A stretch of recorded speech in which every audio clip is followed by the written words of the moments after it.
Everyone who's been hissed at by sharp-nosed parent-mobiles will know that it is highly good and proper to put away the video you were playing with previously before embarking on a new adventure. So let's quickly do a little bit of tidying. Tidying concerning competition winners. In my last video, I offered the opportunity to win a copy of The Nameless City by Michael Scott to anyone who submitted their favourite Doctor to the comments section. The winner is Michelle Rotu, who I'm really glad won. Not just because her favourite Doctor is the correct favourite Doctor, but also because she used the word rollicking in her comment, and rollicking is just a word that doesn't get out often enough. Michelle, I shall be getting in contact with you ASAP so we can get your brand new book on its way to you super fast. But for now, yet another head of the competition Hydra rears and demands to be dealt with. This is going back to a competition I ran veritable eons ago, which was folded into the rampant week of book reviews I put up for you all in August. Here, after temptuously wafting in your direction a sumptuous 5-course YA special, I gave just one of you the chance to win whichever of that pentacle of books most took your fancy. And if you're a rabid follower of all things Stevie Says, you'll remember that a copy of We Were Liars was won by the mysterious username of Zoomajud. Unfortunately, this is still where things stand. I messaged Zoomajud on every platform I could think of, and I'm still yet to hear back from them. So Zoomajud, if you're out there, this is your final warning call. Message me by this time next week, or I'm going to go back to the original video and pick a new winner. Okay, so with that done, we might now be able to possibly attend to the actual topic of this video. Hard Time by Cara McKenna. Much as she might try and hide it from her friends and family, Anne Goodhouse knows she's run away. She didn't mean to run away from all those she knew, from her comfortable hometown in sunny southern Charleston. But she did need to run away from her ex, from the abuse he inflicted upon her, from the person he subjugated her into being. She's got a new, serviceable life now.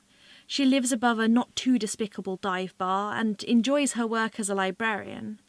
Until, that is, one day that work takes her way out of her comfort zone. With her colleague moving on, it seems that it will now fall to her, a day a week, to act as librarian at the local state medium security prison. Although initially full of apprehensions, Anne eventually begins to find Cousin's prison isn't the cesspit of hope in humanity she'd originally feared. She enjoys picking books the prisoners don't expect of her, stories they can relate to, that get them caught up, that even spark some faint joys of literature. She helps many of them with low levels of literacy, and one day a prisoner, Eric Collier, asks her to help him write a letter.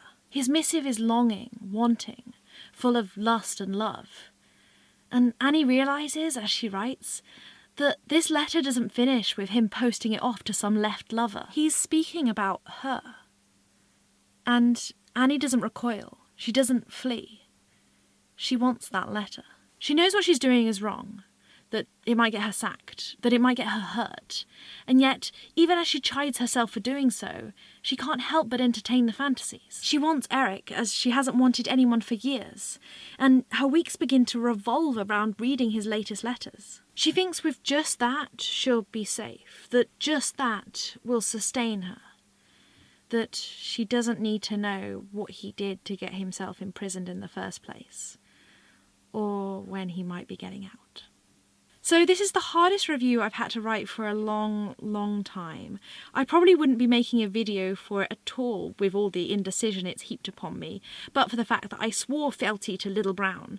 So I sat at my keyboard, scripting and re-scripting for hours, and still not really getting the tone of it all exactly right. The thing is, I find it really hard to say whether I liked Hard Time or not. It would actually be a really easy book to attack. It's romance, and erotic romance. The mob would not only forgive me, they'd get my back with torches and pitchforks aplenty were I to make it the target of my scathing scorn. But fun as that might have been for me to write, it wasn't the worst book in the world. I had a rough start of it. I found the southern 20-something female protagonist initially a bit twee, but aspects of her did then grow on me. I liked elements of her sexuality, I liked some of her headstrongness. I of course loved the way she wanted to get people around her into books. Also, this book, I was inundated with errors, which I can't help but find jarring. They pull me out from whatever immersion I've managed to achieve. I am willing to see that there was possibly more editing yet to come. I mean, the copy I read held together with gaffer tape. It's not necessarily the finished product. But if it hasn't been tidied up quite a bit in the few months between proof and publication, oh, I pity thee, poor reader. This all said, there were sections I found really readable. Times I'd look up from the story and realise 60 pages had gone by. The erotic sections, although nothing particularly new, were probably some of the better parts of the story. Unfortunately, those scenes are really first half heavy, so as the story goes on, it does seem to just tail off, meander about with any particularly gripping plot to direct it. Characters? Weirdly enough, perhaps due to my habit of being a notoriously schizophrenic reader completely unable to deal with anything less than 5 books at once, our main male character, Eric Collier, bared an uncanny resemblance to Shadow, the victim of Neil Gaiman's American Gods. I don't really do either of them a compliment in such a comparison. Both are big, dark-haired men, in prison or just out of it, and the main facet of their existence seems to revolve around the protection of or obsession with the women in their lives. The thing is, American Gods really doesn't need more from Shadow. It has a veritable pantheon to play with, and the whole of America to explore. Shadow kind of needs to be a little dull, because everything else in that book takes up so much space. The same really can't be said for Hard Time. This is a book about the relationship between Eric and Annie. When their characters are lacking, the relationship is lacking, and thus the whole book is lacking. McKenna was able to hook me in with the love and lust Annie and Eric grow complicit in.